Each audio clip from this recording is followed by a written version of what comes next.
தென்காசி சங்கரன்கோவில் அருகே அமைந்துள்ள பச்சேரி கிராமத்தில் சுதந்திர போராட்ட வீரர் ஒண்டிவீரனின் 255வது நினைவு தினம் இன்று உணர்ச்சிபூர்வமாக கடைபிடிக்கப்பட்டது. இதனை முன்னிட்டு ஒண்டிவீரனின் வாரிசுதாரர் ஆறுமுகம் மற்றும் பச்சேரி கிராம பொதுமக்கள் ஏராளமானோர் திரண்டு முளைப்பாரி மற்றும் பால்குடம் ஏந்தி ஊர்வலமாக வந்தனர். தொடர்ந்து அங்குள்ள ஒண்டிவீரனின் நினைவு தூணிற்கு சிறப்பு அபிஷேகம் செய்து பொதுமக்கள் மரியாதை செலுத்தினர். நிகழ்ச்சியின் தொடர்ச்சியாக தென்காசி மாவட்ட ஆட்சித்தலைவர், பல்வேறு அரசியல் கட்சி பிரமுகர்கள் மற்றும் பொதுமக்கள் பலரும் ஒண்டிவீரன் நினைவு தூணிற்கு மாலை அணிவித்து அஞ்சலி செலுத்த உள்ளனர். விழாவையொட்டி அசம்பாவிதங்கள் ஏதும் நடைபெறாமல் இருக்கவும் பாதுகாப்பு காரணங்களுக்காகவும் 1000க்கும் மேற்பட்ட காவல்துறையினர் தீவிர பாதுகாப்பு பணியில் ஈடுபடுத்தப்பட்டுள்ளனர்.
வீரத்தாய் குயிலுக்கு வீர வணக்கம்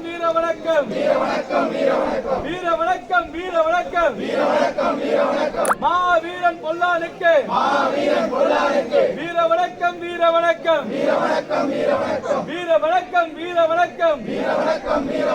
மாவீரன் ஒண்டிவீரனுக்கு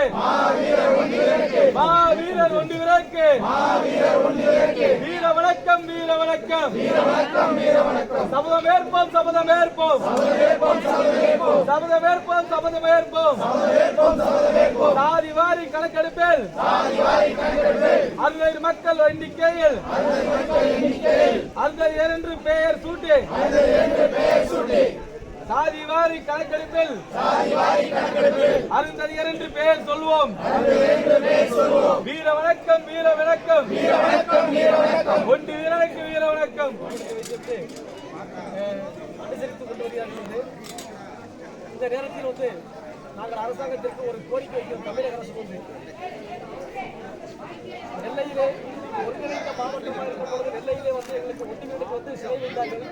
அந்த சிறை வைத்த பிறகு மாவட்டம் பிரிக்கப்பட்டது வந்து நாங்களும் பல ஆண்டுகளாக அரசுக்கு கோரிக்கை வைத்திருந்தோம். எங்கள் மண்ணில் அவங்க சுதந்திர போராட்ட வீரர்களுடைய ஊரில் தான் தமிழக அரசு எல்லா இடத்திலுமே சிலை வைத்துள்ளது. ஆனால் ஒண்டிவீரனுக்கு மட்டும் பாளையங்கோட்டையில் சிலை வைத்துள்ளது.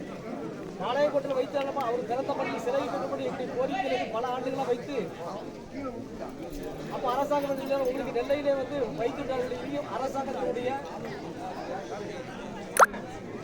கொள்கை முடிவுதான் என்று சொல்லிவிட்டார்கள். அப்பொழுது நாங்கள் ஊரெல்லாம் சேர்ந்து ஒரு முடிவு எடுத்தோம். அவருடைய வாரிசுகளாக சேர்ந்து எவ்வளவு நாள் தான் இவ்வளவு ஒரு நினைவுக்கல்லை எடுத்து நம்ம வந்து மக்களுடைய இந்த சமூகத்தில் நம்ம நினைவுக்கல்லை எடுத்து நாம் அது வழிபட்டு நம்மளுடைய வீரமடங்கை செலுத்தி கொண்டிருக்கிறோமே, இது நமக்கு வந்து ஒரு இழுக்கா இல்லையா என்ற எண்ணத்தில் நாங்கள் புதிதாக வீடு கட்டப்பட்ட ஒரு இடத்தில் ஒரு 1.5 ஏக்கர் நிலங்கள் வாங்கி அங்கே ஒரு சிலை வைக்க வேண்டும் என்று ஊரில் ஒட்டுமொத்தமாக நாங்கள் ஒரு முடிவெடுத்து அந்த சிலையை வந்து வைத்தோம். நாங்கள் அதை வந்து தேர்தல் டைம் வந்தனால் வந்து அவர் சிலை செய்த இடத்துல வைக்க முடியாத காரணத்தால் மாவட்ட நிர்வாகத்தையும் மீறி எந்த இடத்தையும் சிலை வைக்கிறாலும் நாங்கள் வந்து மாவட்ட நிர்வாகத்தை எதுவும் மீறுவதில்லை. ஆனால் அன்றைய சூழலை வந்து சிலை வந்து எங்கேயுமே வைக்க முடியாது. சிலை செய்தவர்கள் வந்து நீங்கள் சிலை எடுத்துட்டு போயிருக்கீங்க, அடுத்த ஆள் வந்து நாங்கள் சிலை செய்ய வேண்டும் என்று எங்களுக்கு சொன்னோன்னே நாங்கள் சிலை எடுத்து வந்துட்டோம். அப்போ அதில் வந்து சரி நாங்கள் வந்து அதனுடைய அரசு அனுமதி பெற்று திறக்கலாம் என்று முடிவு செய்திருந்தோம். 19ஆம் தேதி சிலை திறக்க வேண்டும் என்று எல்லாருடைய கட்சி தலைவர்களையும் நாங்கள் சந்தித்து இது பண்ணோம். மாவட்ட நிர்வாகமும் அமைச்சர் பெருமக்களும் எங்களிடம் ஒரு கோரிக்கை வைத்தார்கள். இந்த வருடம் வந்து இந்த சிலையை வந்து இந்த வருடம் எப்பொழுதும் நடக்கும் போது வந்து அவருடைய நிறுவனத்தில் நடக்கட்டும். அடுத்த ஆண்டுகள் வந்து தமிழக முதலமைச்சரை வைத்து கூட நம்ம சிலையை திறக்கலாம் என்று சொன்னார்கள்.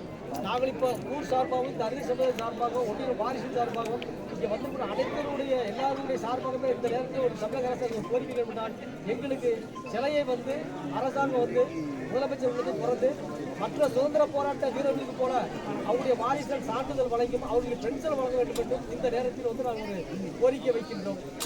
இது பல ஆண்டுகளாக நாங்கள் வந்து எல்லாருடைய சுதந்திர போராட்ட வீரர்களுக்கு வந்து அரசு வந்து சான்றிதழ் வழங்கி அவர்களுக்கு பென்ஷன் வழங்கினார்கள். ஆனால் இந்த ஒன்றியனுடைய வாரிசுகளும் உயிரி வாரிசுகளும் ஒல்லான் வாரிசுகளும் வாரிசுகள் சான்றிதழ் அளிக்கவும் அரசாங்கம் தயங்கிறது, அவர்களுக்கு பென்ஷன் கொடுக்கவும் தயங்கிறது.